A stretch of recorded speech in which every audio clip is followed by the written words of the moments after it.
traditionell handstående tävling. Och ja, säger alla gymnaster. Så vi kör efter månaderna. Januari, februari, mars. Kör vi. Januari, februari och mars. Resten kan ge plats för de som står på händer.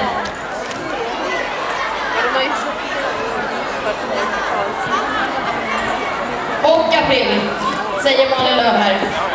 Januari, februari, mars och april. När man är född.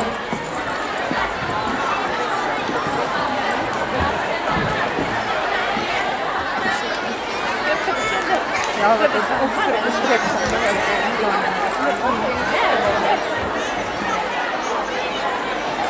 säkert fel.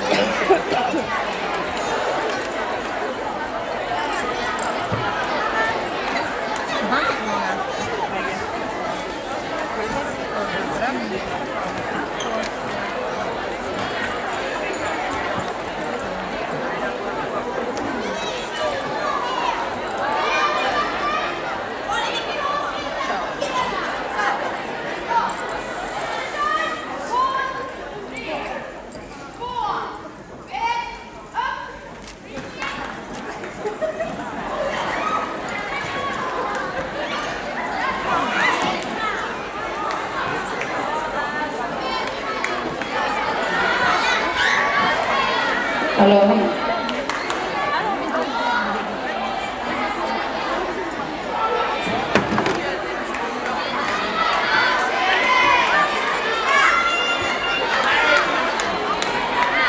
Då har vi några kvar. 10 stycken kvar. 9, 8.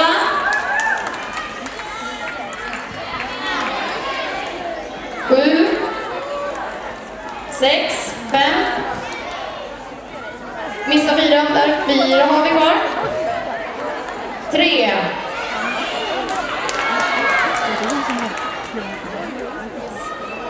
2. 1.